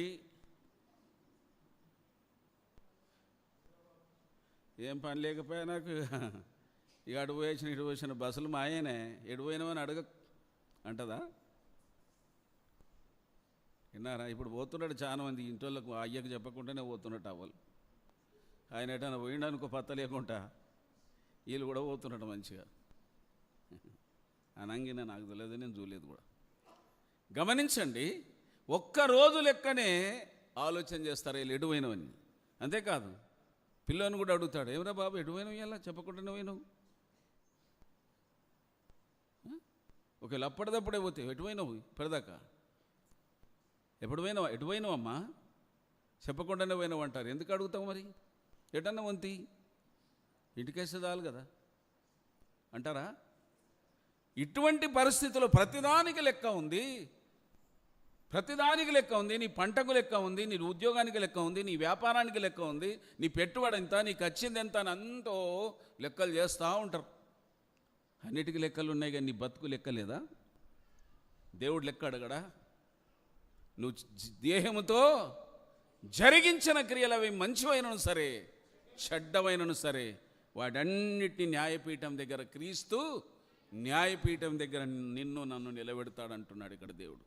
జాగ్రత్త పడండి. అందుకే ఇక్కడ 3 సంవత్సరాలు ఈ బబులోను దేశంలో ఉన్నటువంటి జ్ఞానులను, శకనగాన్లను, గ్యారడి విద్య గల వాళ్ళందరికీ, ఇందులో ఈ 4గురికి కూడా చక్కగా తరబిదిచ్చారు. తరబిదిచ్చిన తర్వాత అన్నాడు, 3 సంవత్సరాలైన తర్వాత వాళ్ళని అందరినీ నా యుద్ధ రాజు దగ్గర నిలబెట్టాలి అన్నాడు నెబుకద్నెజర్. ఈ 3 సంవత్సరాలైన తర్వాత ఒకసారి రండి దానియేలు గ్రంథాన్ని 18వ వచనంలో మనం చూసాం కదా, మొదటి అధ్యాయం కదా. 3 సంవత్సరాలైన తర్వాత ఇప్పుడు రాజు దగ్గర నిలబెట్టాను. 18వ వచనం లాస్ట్ లైన్, నిలబెట్టాను. అప్పుడు 19 నుంచి చదువుదాం, బాగా వినాలి. రాజు వారితో మాట్లాడగా వారందరిలో దానియేలు, అనన్య, మిషాయేలు గనుక హల్లెలూయా హల్లెలూయా వీళ్ళే రాజు దగ్గర నిలబడ్డారు. 4 వాళ్ళందరితో మాట్లాడాడు రాజు. అందరి దగ్గర విచారణ చేశాడు. శకునగాల దగ్గర, గ్యారడి విద్యగాల వారి దగ్గర, ఆ బబులోను దేశంలో జ్ఞానులందరి దగ్గర అందరితో మాట్లాడు. ఒక్కొక్కరితో అందరితో మాట్లాడితే అందరు ఫెయిల్ ఫెయిల్ ఫెయిల్. ఈ 4 దగ్గర వీళ్ళ దగ్గర విచారణ చేయగా ఈ 4 ఆయన దృష్టిలో ఎట్లున్నారట? ఎట్లున్నారు? రాజు దగ్గర నిలబడడానికి అర్హత కలిగిన వాళ్ళు అయ్యారు. హల్లెలూయా హల్లెలూయా. చదవండి, వీరు మాత్రమే. మళ్ళీ చదువుదాం 19వ వచనం. రాజు వారితో మాట్లాడగా వారందరిలో, బాగా ఆలోచన చేసుకోండి, వారందరిలో చెప్పండి,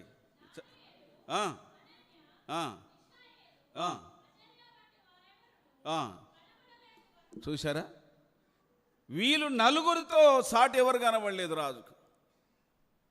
అప్పుడు రాజు ఏం చేశానంటే, వీళ్ళే నా సమ్ముఖంగా ఉంటారు, వీరే నా దగ్గర నిలబడాలి, నా దగ్గర తగిన వాళ్ళు వీ నలుగురే. ఈ బబులోని దేశస్థులు, శకునగాలు, గ్యారడు విద్య వాళ్ళు అందరూ ఫెయిల్. ఇది మనం కూడా ఒకరోజు నిలబడే దినం వస్తుంది. అందుకే దేవుడు మనకు స్పష్టంగా కొరింథీ 2వ పత్రిక 5:10, ప్రకటన గ్రంథం 20:18, తర్వాత 15వ వచనం, లేదా మనం అక్కడ 12 అవి ఆ వచనాలన్నీ మనం చూస్తున్నాం 20వ అధ్యాయంలో. దయచేసి వచనాలన్నిట్లో మనం చూసినప్పుడు దేవుని వాక్య ప్రకారంగా ఇక్కడ 18వ వచనం, ఈ మాటలన్నీ ఒక్కసారి చూసినప్పుడు ఏం చూస్తున్నామంటే, మనం కూడా అందరం ఒకరోజు దేవుని దగ్గర నిలబడాలి. అప్పుడు నువ్వు ఈ దేహముతో జరిగించిన క్రియలవి మంచివైనను సరే చెడ్డవైనను సరే అవి దాన్ని బట్టి తీరు పొందుతాం. వద్దు, లేకపోతే నష్టపోతాం. దేవుని బిడ్డలారా, మీరు ఆలోచించేయండి. అందుకే ఇక్కడ ఇంకోసారి చదువుదామా? అప్పుడు దయచేసి గమనించాలి. అప్పుడు ఒకసారి మీరు 20వ వచనం చూద్దామా? ఇంకా అందులోనే దానియేలు రాజు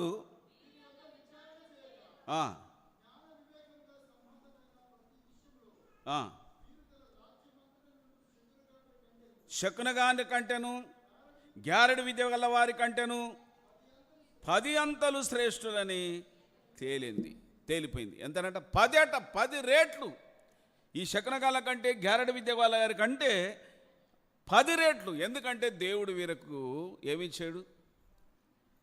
జ్ఞానం ఇచ్చాడు. దేవుడు వీళ్ళకు వివేకం ఇచ్చాడు. ఆ గ్రంథంలో ఉంది. కాబట్టి వీళ్ళకు ఎప్పుడైతే పవిత్రతకు, పరిశుద్ధతకు ప్రాధాన్యత ఇచ్చి ప్రభుకు తల వంచాడో, దేవుడు వీళ్ళకు చక్కని జ్ఞానం ఇచ్చాడు. అందుకే చదువులేని విద్యలేని పామరులను అన్నారు అపోస్తలులు ఆనాడు. వీళ్ళు విద్యలేని పామరులు, వీళ్ళకి ఇంత జ్ఞానము ఎక్కడికి వెళ్ళి వచ్చింది అన్నారు. ఎవరు? ప్రజలు. వీళ్ళకి విద్యనే లేదే, ఇంత జ్ఞానం ఎక్కడిది వీళ్ళకు? భూలోకాన్ని తలక్రిందులు చేసేటంత కార్యాలు వీళ్ళ ద్వారా జరుగుతున్నాయని ఆశ్చర్యపడ్డారట. అందుకే చాలామంది కొందరు దైవ జ్ఞానాన్ని నిర్లక్ష్యం చేస్తారు, లోక జ్ఞానాన్ని చూసుకొని మురుస్తారు. లోక జ్ఞానాన్ని చూసుకొని మా అంత జ్ఞానవంతులు ఎవరు లేరు, మా అంత విద్యావంతులు ఎవరు లేరు, మా అంత తెలివిగల వాళ్ళు ఎవరు లేరు అనుకుంటాం మనం. ఉండాలి, లోక జ్ఞానం ఉండని, కానీ దానికి మించినటువంటి జ్ఞానం. ఒకసారి మీరు చూడండి, దైవ గ్రంథంలో కొరింథీలకు రాసిన పత్రిక రండి, 3వ అధ్యాయం, 1 కొరింథీ. కొరింథీలకు రాసిన 1 పత్రిక 3వ అధ్యాయం ఒకసారి చూడండి, 18వ వచనం నుంచి చూద్దాం. కొరింథీ 1 పత్రిక 3:18 నుంచి. తన్ను తాను మోసపరుచుకొనకూడదు, అనుకొనినా ఎడల. చూశారా, దేవుని దగ్గర ఎవరైనా లోకరీతిగా నీకు జ్ఞానం ఉంటే, తెలివితే ఉంటే అతిశయపడద్దు. ఎడల జ్ఞాని అయినట్టు వెర్రివాడు, అంటే నీ విద్యంతా ఏం చేయాలి? అటు పెట్టాలి. పౌలుని ఏమన్నాడు? ఈ పౌలు ఒక రాజు అంటాడు, అగ్రిప్ప రాజు. ఈ పౌలు ఆయన మాట్లాడుతుంటే రాజు దగ్గర నిలబడి పబ్లిక్ ముందట నిలబెట్టారు. ఈ పౌలు మాట్లాడే మాటలను చూస్తుంటే ఈయన అధిక విద్య వలన కొంచెం ఎర్రేవుడు అయినట్టున్నాడు అన్నాడు ఆయన. ఎవరిని? పౌలు. అధిక విద్య వలన ఈయన కాస్త ఎర్రివాడైనట్టుండు. అంటే ఎర్రివాణి కాదయ్యా, నా మాటలు విన్న ప్రతి ఒక్కరు కూడా ఈ సత్యాన్ని అనుకరించాలి. రాజా, నువ్వు కూడా యేసయ్యను గురించి నువ్వు ఎరుగుదువని నేను నమ్ముచున్నాను అన్నాడు. ఆ మాట చెప్పినాక అనగానే అంటాడు, విన్నారా, ఈ పౌలు గారు నన్ను ఎంత సులువుగా క్రైస్తవం చేస్తున్నారు అన్నాడు. ఆశ్చర్యపడిపోయాడు. హల్లెలూయా. ఆయన అన్నాడు, సులువుగానో దేన్నో నా మాట విన్న ప్రతి ఒక్కరు యేసయ్యను నమ్మాలన్నాడు. హల్లెలూయా. ఎందుకంటే సత్యాన్ని నమ్మడమే. పౌలు విషయంలో ఆయననేమో ఈయన అధిక విద్య వలన ఇట్లా అయిపోయింది అంటే కాదు. గమనించండి. అందుకే ఇక్కడ గమనించండి, ఇటువంటి లోక జ్ఞానాన్ని చూసి మనం మురవద్దు. కానీ ఇక్కడ పూర్తి చేద్దాం. 19వ వచనం కొరింథీ పత్రిక. ఈ లోక జ్ఞానం అర్థమైందా మీకు? హల్లెలూయా. వింటుండ్రా? ఏందట ఈ లోక జ్ఞానం అంటే? దీన్ని చూసి మురుస్తారు కొందరు. ఈ లోక జ్ఞానాన్ని చూసి మురిసిపోతారు కొందరు. ఉండండి, నీకు లోక జ్ఞానం ఉంటే దాన్ని పక్కకు పెట్టు, దాన్ని ఎక్కడ వాడాలో అక్కడ వాడాలి. కానీ దేవుని దృష్టిలో నీవు ఎలా ఉండాలి? ఎలా ఉండాలి? నీ విద్యా తెలివితేటలు పక్కకు పెట్టి దేవుని చిత్తానికి తలవంచు. నీ అంత జ్ఞానవంతుడు ఉండడు, నీ అంత జ్ఞానవంతురాలు ఉండరు. అందుకే అంటాడు, ఈ లోక జ్ఞానం దేవుని దృష్టిలో వెరితనం. గమనించండి. అందుకే దేవునితో వచ్చే జ్ఞానం వేరు, దేవునితో వచ్చే తెలివితేటలు వేరు, దేవునితో వచ్చే నడిపింపు వేరు. పరిశుద్ధాత్మ దేవుడు ఇక్కడ. అందుకే దానియేలు నలుగురి గురించి రాజు అంటాడు, అరే ఈ శకనగాళ్ళ కంటేను, ఈ గ్యారడు విద్య వాళ్ళ గారి కంటేను వీరికున్నటువంటి విషయంలో వీళ్ళందరిలో 10 అంతలు శ్రేష్ఠులట. దేవునికి స్తోత్రం. హల్లెలూయా. వీళ్ళే రాజు దగ్గర నిలబడ్డారు. వీరే రాజు దగ్గర నిలబడ్డారు. రాజు సాక్ష్యం విన్నారా? వాళ్ళని సిద్ధపరిచినటువంటి నపుంసకుడు కూడా వాళ్ళ విషయంలో చాలా సంతోషించాడు. వాళ్ళ ముఖాలు చూసినప్పుడు వాళ్ళతో మాట్లాడుతుంటే ఆయన చాలా సంతోషపడతాడు. కాబట్టి ఈ విధంగా దేవుని బిడ్డలారా గమనించండి, మనం అందరం ఒకరోజు దేవుని దగ్గర నిలబడాలి. ఇంత చక్కని అవకాశంలో దేవునికి వ్యతిరేకమైన బుద్ధి లేని పనులు చేయొద్దు. 14వ కీర్తన మనం విన్నట్టుగా దేవుడు లేనట్టుగా బతకొద్దు, దేవుడు చూస్తలేనట్టుగా బతకొద్దు. నువ్వెంత నమ్మకంగా ఉంటే నీకు అంత మేలు, నీ కుటుంబానికి మేలు, నీ పిల్లలకు మేలు. లేకపోతే ఎంత నిర్లక్ష్యం చేస్తే నువ్వు పాడైపోతావు, నీ కుటుంబం పాడైపోతాయి. దాని ద్వారా ఇంకొకరిని కూడా పాడు చేస్తారు ఈ సొంటోళ్ళు కదా. తను చెడిన కోతి వనమెల్ల చెడిపోయినని ఎప్పుడో సామెత వాటినాడారు అజ్ఞాన కాలంలో. కొందరు వాళ్ళు పాడైతారు, ఇంకొకరు పాడు చేస్తారు. వాళ్ళు చెడిపోతారు, ఇంకొకరు చెడగొడతారు. ఇది ఎప్పుడు చాలా తప్పు. పాడైతే నువ్వు పాడుగా, ఇంకొకరు చెడగొట్టకు. చెడిపోతే నువ్వు చెడిపోయి ఇంకొకరు చెడగొట్టకు. విన్నారా? కాబట్టి ఇటువంటిది దేవుని వాక్య ప్రకారం. అందుకే దేవుడు మనకిచ్చిన కృప, నువ్వు పొందిన మేలు ఇంకొకరికి అందించు, నువ్వు పొందిన రక్షణ ఇంకొకరికి అందించు.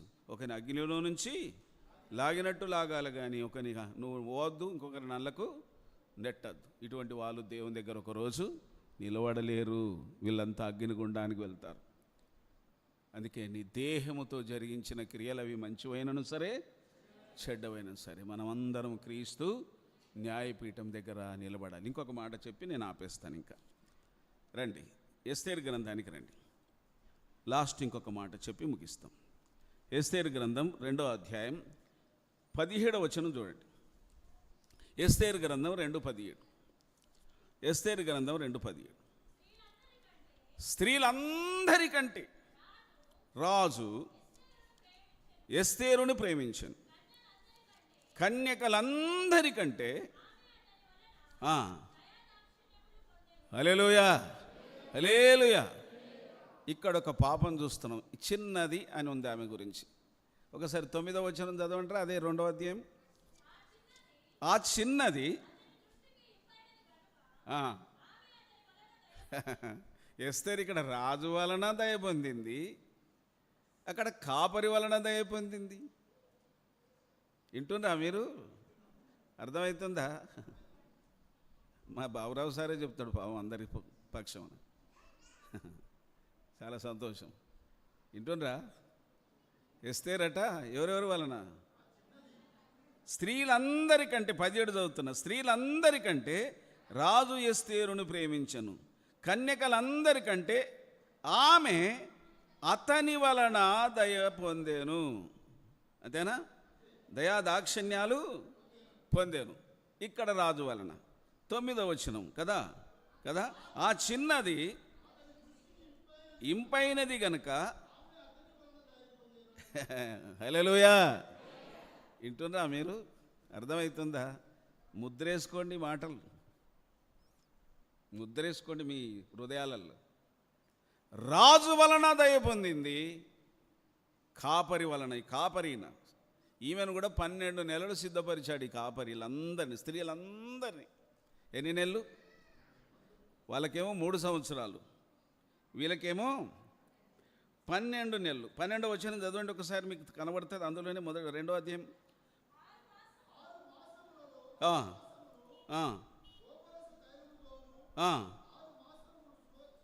సుగంధ తైలముతోను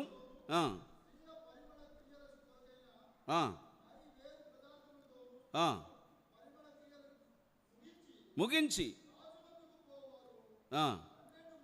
12 మాసములైన తర్వాత రాజైన అశ్వరోసునొద్దకు వెళ్ళుటకు ఒక్కొక్క చిన్నదానికి వంతు వచ్చెను. హల్లెలూయా, హల్లెలూయా.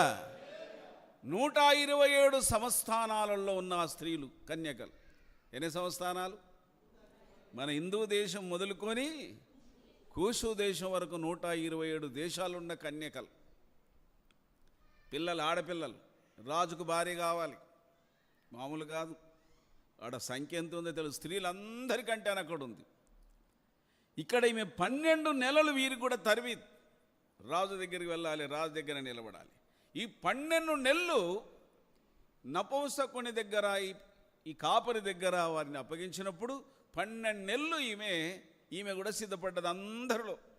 కానీ ఈ చిన్నది ఈ కాపరి వలన దయ పొందింది. ఏమని? ఎంత చక్కనిది పాప. స్త్రీలందరిలో ఈ పాపకు ఉన్నటువంటి క్యారెక్టర్, ఈమెకు ఉన్నటువంటి చక్కని సాక్ష్యం, ఈమెకు ఉన్నటువంటి చక్కని నడిపింపు, ఈమెలో ఉన్నటువంటి మరక మచ్చలేని పిల్ల సర్టిఫికేట్ పొందింది, సాక్ష్యం పొందింది. అయిందా? దయ పొందింది. తర్వాత 12 నెలలైనాక రాజు దగ్గర నిలబెట్టాడు. ఆమె అంత వచ్చింది. ఆమె అంత వచ్చినప్పుడు అక్కడ నిలబడితే ఆయన ఏం చేశాడు? రాజు స్త్రీలందరికంటే ఎస్తేరును ప్రేమించాడు. ఆమె అతని వలన దయా. ఏమంటారు ఇది? ఎక్కడ నిలబడ్డది ఇప్పుడు ఈమెకు కూడా 12 నెలలు తరబీదు. ఈ తరబీదులో కాపరి దృష్టిలో మంచిది, మంచి సాక్ష్యం. తరబీదు అయిన తర్వాత రాజు దగ్గర నిలబడ్డప్పుడు కూడా రాజు అందరిలో ఎస్తేరును ప్రేమించాడు. ఒక్కసారే తన తల మీద ఉన్న కిరీటం తీసి ఆమె తల మీద పెట్టాడు. మనకు కూడా ఒక కిరీటం ఉంది. ఏ కిరీటం? ఏ కిరీటం కదా? ఈ కిరీటాలు కావు మరి. ఏ కిరీటం అంటే అది? శివ కిరీటం అంటే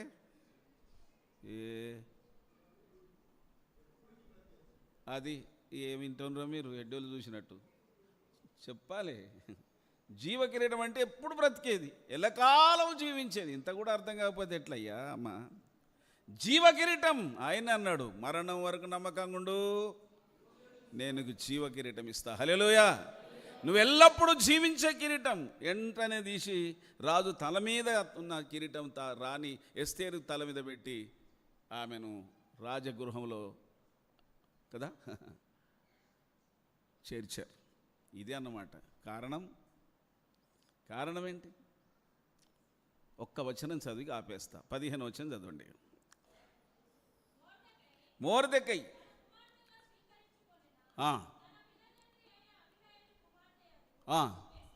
ఎస్తేరు వంతు వచ్చినప్పుడు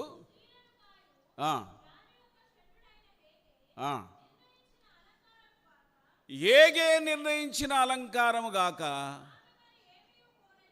చూశారా ఎట్లా సిద్ధపడ్డది? ఎట్లా సిద్ధపడ్డది? వింటుండ్రా మీరేమన్నా? పంటుండ్రా? ఏగే నిర్ణయించిన అలంకారం అంటే సేవకుడుని సిద్ధపరిచినట్టే సిద్ధపడ్డది, అంతే. ఏగే నిర్ణయించిన అలంకారం కాక ఏం కోరలేదట. దీని అర్థం ఏంటి? దేవుని వాక్యానుసారంగా సేవకులు మనల్ని నడిపిస్తున్నప్పుడు వినాలి. స్కూల్కి పోయే పిల్లలు టీచర్ను మీరు నడిపిస్తారా, మిమ్మల్ని టీచర్ నడిపిస్తారా? మీరు టీచర్కు బోధిస్తారా, టీచర్ మీకు బోధిస్తారా? చెప్పండి. ఏమో మీరైతే టీచర్కి బోధించేటోళ్ళ లెక్కనే కనబడుతున్నారు. ఏం స్వామి, టీచర్ స్వామి, విద్యార్థులు నీకు చెప్తారా, నువ్వు టీచర్? మీ టీచర్కి బోధించే లాగానే కనబడుతున్నారు కొందరు. కాపరి అలంకరించిన, హేగే నిర్ణయించిన అలంకారం కాక ఆమె మరి ఏమి కోరలేదట. అందుకే దాని వలన ఇప్పుడు ఈమె రాజు దగ్గర నిలబడడానికి యోగ్యత సంపాదించింది. కిరీటం పొందింది, జీవ కిరీటం. మనం కూడా జీవ కిరీటం పొందాలి. ఇద్దరిని చూస్తున్నాం, నలుగురు యవనస్తులు, ఎస్తేర్. వీళ్ళు నలుగురు రాజు దగ్గర నిలబడ్డారు. ఈ పాప 5వ మనిషి రాజు దగ్గర నిలబడ్డారు. నిలబడడానికి వాళ్ళు 12 నెలలు ఈమె తరబిది పొందింది, 3 సంవత్సరాలు వాళ్ళు తరబిది పొందారు. మీరు మనకు కూడా ఇది తరబీద్. ఈ తరబీదులో మీరు ఎలా నిలబడతారో దేవుని వాక్యానుసారంగా ఆయన మాట ప్రకారంగా నిలబడితే అక్కడ మనం నిలబడతాం.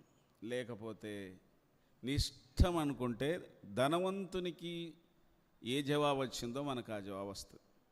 నా కుమారుడా, నీ జీవితకాలం అంతా నీకు ఇష్టం వచ్చిన బతికావు నాన్న, ఇప్పుడు అనుభవించు అగ్నిగుండం. ఇది వస్తుంది. లేదా నువ్వు దేవుని మాట ప్రకారంగా కాపరి నేను సిద్ధపరిచినట్టు సిద్ధపడితే దేవుని దగ్గర నిలబడడానికి అర్హత ఉంటుంది.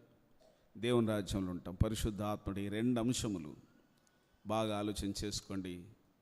మీ ఇష్టం వచ్చినట్టు బతికితే మాత్రం దేవుడు బాధ్యుడు కాదు, సేవకుడు బాధ్యుడు కాదు. ఇంత చెప్పినా మీరు వినకపోతే మేం బాధ్యులం కాదు. ఒకవేళ చెప్పేవాళ్ళు మా బతుకులు సక్కలేకపోతే మమ్మల్ని ఇడిచిపెట్టి మంచి సేవకుని దగ్గర పండి. మీ బతుకు బాగలేదు, మీ సాక్ష్యం బాగలేదు, మీ బోధ బాగలేదు, మీరు చెప్పేదోటి చేసేదోటి అంటే మీరు ఎక్కడ మిమ్మల్ని ఎవ్వరు మెచ్చారు, ఏ ఊరికి పోయినా మిమ్మల్ని మెచ్చారంటే మీరు మంచి సేవకుని దగ్గరికి వెళ్ళిపోండి. లేదా ఒకవేళ అర్థమైతే దేవుడు మీకు స్పష్టంగా అర్థమైతే మమ్మల్ని కూడా మీరు కరెక్ట్ అర్థం చేసుకుంటే నమ్మకంగా ఉండండి. తప్పకుండా ఒకరోజు మనం అందరం దేవుని పాదాల దగ్గర ఉంటాం. పరిశుద్ధాత్ముడు ఈ 2 అంశముల ద్వారా, ఈ 5 బిడ్డల ద్వారా ఆలోచన చేసుకోండి. దేవుడు మిమ్మల్ని గొప్పగా దీవించి ఆశీర్వదించును గాక. పాటెత్తుతారా?